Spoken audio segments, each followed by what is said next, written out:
శ్రీనివాస్ గారు. ధన్యవాదాలండి. యాక్చువల్గా ఈ ఎర్రకాలం వల్ల ప్రతి సంవత్సరం కొన్ని వేల ఎకరాలు ముప్పుకు గురవుతుంది అధ్యక్ష. తాడేపల్లిగూడెం, నిడదవోలు, తణుకు 3 కాన్స్టిట్యున్సీలో బాగా ఎఫెక్ట్ ఉంటుంది అధ్యక్ష.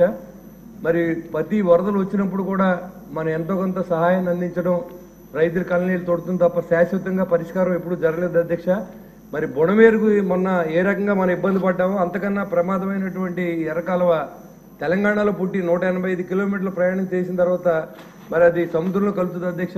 ఈ మధ్యలో ఉన్నటువంటి ఊళ్ళన్నీ కూడా గండ్లు పడినట్టుగా ఈ 2019 నుంచి 24 వరకు కూడా ఎక్కడా కూడా పనులు చేపట్టగా ప్రతి సంవత్సరం మునిగిపోతుంది అధ్యక్ష. మరి దానికి లాస్ట్ దాంట్లో కూడా మనం మాట్లాడుకున్నాం అధ్యక్ష.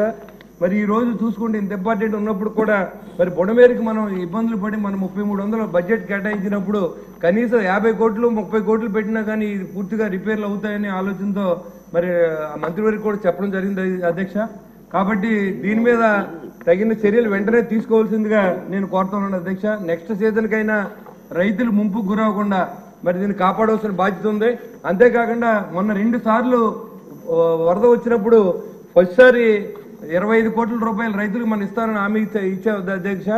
మరి దాంట్లో ఇంకా తర్వాత వచ్చిన దానిలో మన ఆగస్టుకి ఇచ్చాం కానీ 7వ నెలలో వచ్చిన ముంపుకి 25 కోట్లు పెండింగ్ ఉంది అధ్యక్ష. రైతులు అంతా గొడవ పెడుతూ ఉన్నారు. నాకు ఈ నిడదవోలు, తణుకు 3 చోట్ల కలిపి 25 కోట్లు ఉంది అధ్యక్ష.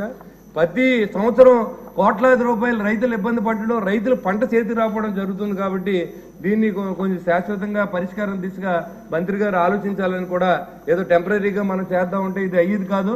మరి దానికి కనీసం ఇప్పుడు 100 కోట్లనే పెడితే దాంట్లో మొత్తం అన్ని క్లియర్ అవుతుంది అధ్యక్ష. 2-3 కాన్స్టిట్యున్సీలు కూడా మొలకుండా రైతులందరూ మంచి జరుగుతుందని చెప్పి నేను తెలియజేస్తాను అధ్యక్ష. దాని మీద మంత్రి గారు తగు చర్యలు తీసుకోవాలని చెప్పి నేను రిక్వెస్ట్ చేస్తున్నాను అధ్యక్ష.